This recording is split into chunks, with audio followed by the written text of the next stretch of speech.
नमः शिवाय। वट सावित्री पूजन विधि। ज्येष्ठ कृष्ण अमावस्या को वट सावित्री का पूजन होता है। यह सौभाग्यवती स्त्रियों का प्रमुख पर्व है। इस दिन वट वृक्ष की पूजा की जाती है। स्त्रियां सुबह सवेरे स्नान करती हैं और केशों को शुद्ध करती हैं। जल, मौली, रौली, चावल, गुड़, भीगे चने, धूप, फूल, दीप से वट वृक्ष की पूजा की जाती है और उसके चारों ओर कच्चे सूत का धागा लपेटा जाता है। भीगे हुए चनों का बायना निकाला जाता है। कहीं कहीं पर यह त्यौहार ज्येष्ठ कृष्ण त्रयोदशी से अमावस्या तक मनाया जाता है। यह व्रत स्त्रियों के अखंड सौभाग्यवती रहने की कामना से किया जाता है। इस व्रत के संबंध में सावित्री सत्यवान की कथा प्रसिद्ध है, जो इस प्रकार है। आइए हम वट सावित्री की कथा सुनते हैं और कथा के बाद आपको एक खास बात बताऊंगी जो कोई भी नहीं बताता है। तो वट सावित्री की कथा प्रारंभ करते हैं। मद्र देश में अश्वपति नाम के परम ज्ञानी राजा थे। धन वैभव से पूर्ण होने पर भी वे संतान के अभाव में बड़े दुखी रहते थे। राजा ने पंडितों की सलाह से पुत्र प्राप्ति के लिए सावित्री की आराधना की। सावित्री ने प्रसन्न होकर राजा रानी को दर्शन देकर आशीर्वाद दिया और कहा कि तुम्हारे भाग्य में पुत्र तो नहीं है, पर मैं स्वयं कन्या रूप में तुम्हारे यहाँ जन्म लूँगी। इतना कहकर सावित्री देवी अंतर्ध्यान हो गई। कुछ समय पश्चात रानी के गर्भ से साक्षात सावित्री का जन्म हुआ।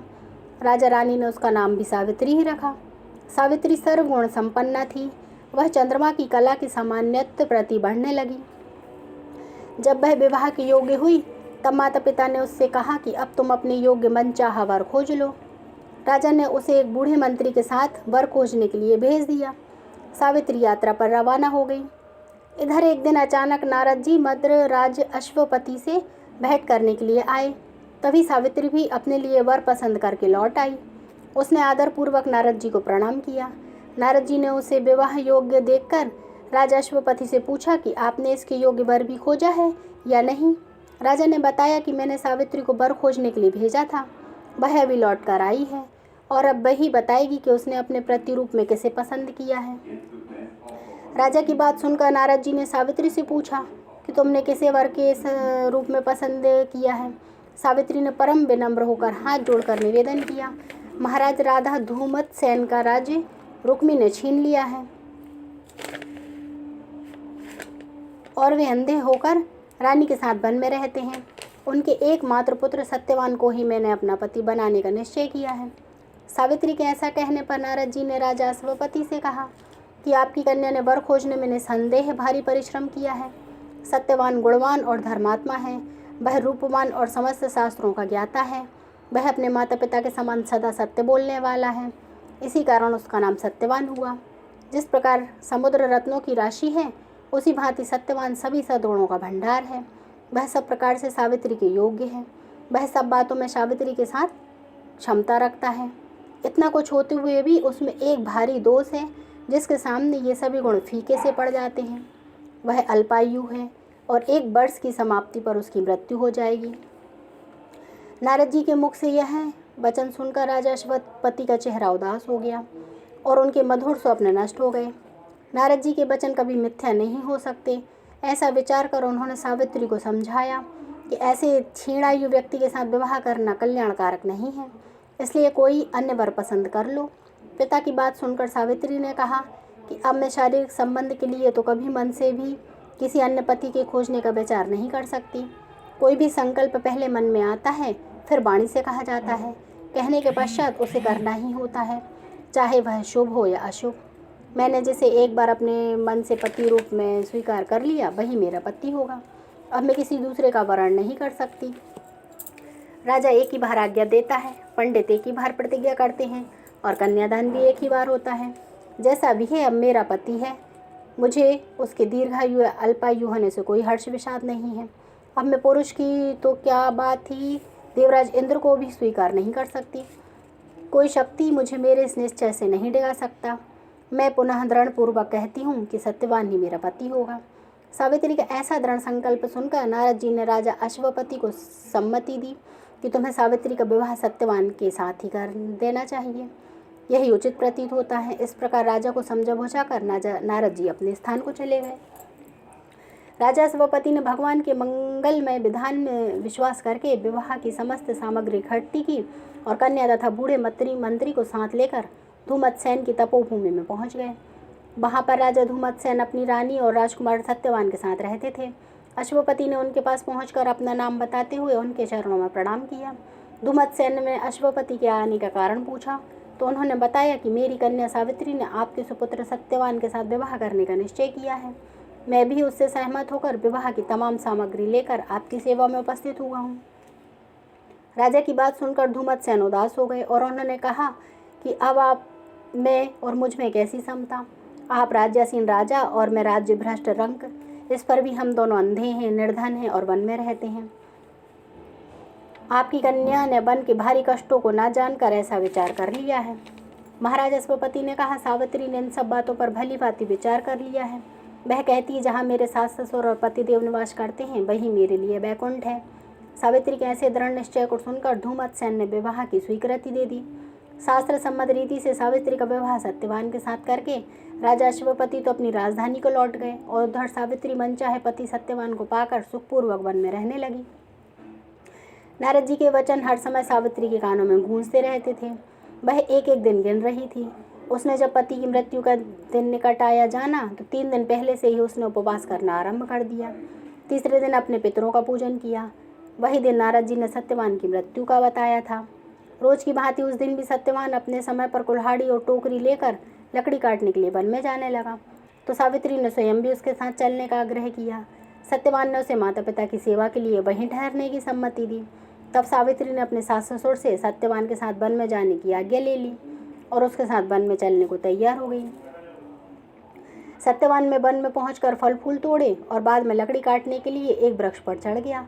वृक्ष के ऊपर ही सत्यवान के सिर में भारी पीड़ा होने लगी।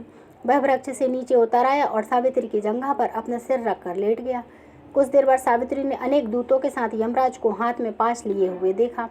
पहले तो यमराज ने सावित्री को देवी विधान कहकर सुनाया और फिर वे सत्यवान के अंगुष्ठ मात्र जीभ को लेकर दक्षिण दिशा की ओर चले गए। सावित्री भी यमराज के पीछे पीछे चलने लगी। जब बहुत दूर तक भी उसने यमराज का पीछा न छोड़ा तो उन्होंने उससे कहा कि हे पतिव्रते, जिस सीमा तक एक मनुष्य दूसरे मनुष्य का साथ दे सकता है वहाँ तक तुमने पति का साथ दिया, अब तुम घर लौट जाओ। सावित्री ने कहा, धर्मराज, जहाँ मेरा पति जा रहा है वहीं मुझे भी जाना चाहिए, यही सनातन धर्म है। पतिव्रत के प्रभाव और आपकी कृपा से कोई भी गति मेरी नहीं रोक सकता। सावित्री के ऐसे धर्मपूर्ण वचन सुनकर यमराज ने प्रसन्न होकर उसे एक वर मांगने के लिए कहा। सावित्री बोली कि मेरे सास ससुर वन में रहते हैं और अंधे हैं, मैं आपसे यहाँ यही मांगती हूँ कि उन्हें दिखाई देने लगे। यमराज ने ऐसा ही हो कहकर उन्हें पुनः लौटने की सलाह दी। यमराज की बात सावित्री ने सुनी और कहा, भगवान, जहाँ मेरे पतिदेव जाते हैं वहाँ उनके पीछे पीछे चलने में मुझे कुछ भी कष्ट या परिश्रम नहीं है। पतिपरायण होना मेरा कर्तव्य है। आप धर्मराज हैं, परम सज्जन हैं, सत्य पुरुषों का समागम भी तो कुछ कम पुण्यों का फल नहीं है। सावित्री के ऐसे धर्मयुक्त और श्रद्धापूर्वक वचन सुनकर यमराज ने फिर कहा, सावित्री, मैं तुम्हारे वचनों से बहुत प्रसन्न हूँ, तुम मुझसे एक वरदान और मांग सकती हो। सावित्री ने कहा, राजा धूमत्सेन का राज्य छिन गया है, उसे वे पुनः प्राप्त करें और धर्म में उनकी सदैव प्रीति रहे, यही वरदान दीजिए। यमराज ने वरदान देकर पुनः लौट जाने को कहा, किंतु वह न मानी और बराबर पीछा करती रही। उसकी दृढ़ भक्ति देखकर यमराज ने प्रसन्न होकर उसे तीसरा वरदान देने की इच्छा प्रकट की। तब सावित्री ने अपने पितृकुल की भलाई को दृष्टि में रखकर 100 भाई होने का वरदान मांगा। यमराज ने सहर्ष यह वरदान भी दिया। सावित्री से पुनः आगे न बढ़ने लौट जाने का आग्रह किया, किंतु सावित्री अपने प्रण पर अडिग थी। सावित्री की ऐसी निष्ठा और ऐसा दृढ़ संकल्प देखकर यमराज का हृदय पसीज गया। वे बड़ी कोमल बाणी में बोले, हे सुब्रते, तुम ज्यों ज्यों उत्तम धर्मयुक्त और गंभीर युक्तिपूर्ण वचन कहती हो त्यों त्यों मेरी प्रीति तुम पर बढ़ती जाती है। अतः तुम सत्यवान के जीवन को छोड़कर और एक वरदान मुझसे ले लो और अपने घर लौट जाओ। पहले तीनों वरदान पाकर सावित्री ने अपने ससुर कुल और पितृकुल दोनों का कल्याण कर दिया था। अब केवल अपनी ही भलाई का प्रश्न सम्मुख था। पति परायण नारी को अपने पति की आयु वृद्धि के अतिरिक्त और क्या फल कामना हो सकती है। यही सोचकर सावित्री ने सत्यवान से 100 पुत्र होने का वरदान मांगा। सावित्री ने ऐसे युक्तिपूर्ण वचन सुनकर यमराज बहुत संतुष्ट हुए और उन्होंने उसे वरदान देते हुए सत्यवान को पाश से मुक्त कर दिया और कहा कि सत्यवान से तुम्हें निश्चय ही 100 पुत्र होंगे। सावित्री को मनोवांछित वरदान देकर यमराज वहीं अंतर ध्यान हो गए और वह लौटकर वट वृक्ष के नीचे आई। वट वृक्ष के नीचे सत्यवान का मृत शरीर पड़ा हुआ था। उसमें जीवन का संचार हो गया और वह उठकर बैठ गया। सावित्री ने सत्यवान से सारा वृत्तांत कर सुनाया और फिर वे दोनों खुशी खुशी आश्रम की ओर चले। सत्यवान के माता पिता को दृष्टि प्राप्त हो गई थी और वे अपने आज्ञाकारी पुत्र और सेवापरायण पुत्र वधू को न देखकर अत्यंत दुखी हो रहे थे। तभी सावित्री और सत्यवान वहां पहुंच गए। सारे देश में सावित्री के अनुपम पतिव्रत का समाचार फैल गया। प्रजाजनों ने महाराज धूमतसेन को ले जाकर आदरपूर्वक राज सिंहासन पर बैठाया। सावित्री के पिता अश्वपति को भी 100 पुत्र प्राप्त हुए और सावित्री सत्यवान ने भी 100 पुत्र प्राप्त करके दीर्घायु तक राज्य भोगा और अंत में वैकुंठ से धारे। प्रत्येक सौभाग्यवती स्त्री के लिए यह व्रत अवश्य करना चाहिए। इस व्रत को, इसकी पूजा करने के पश्चात जो सुहाग का सामान होता है, चूड़ी बिंदी, वो सुहागनों को देना चाहिए और उनके पैर लगकर सदा सुहागन का आशीर्वाद लेना चाहिए। यही एक विशेष बात है इस व्रत की। इससे हमें अखंड सौभाग्य की प्राप्ति होती है। ओम नमः शिवाय।